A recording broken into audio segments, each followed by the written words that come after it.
Jamshedpur local trailer owner union 26 अक्टूबर से अनिश्चितकालीन हड़ताल करेगा। साथ ही टाटा कंपनी का गेट जाम किया जाएगा। टाटा कंपनी के बर्मा माइंस स्थित पार्किंग में व्याप्त समस्या, रेट में बढ़ोतरी जैसी मांगों को लेकर हड़ताल करने का ऐलान किया गया है। इसकी जानकारी Jamshedpur local trailer owner union के अध्यक्ष जय किशोर सिंह ने दी।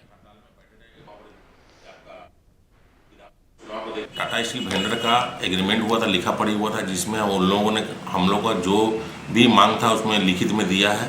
उसको मानने को लोग कोई भी मांग को मानने को तैयार नहीं है। 26/10/2024 इसमें लगभग आपका 900 गाड़ी चलती है।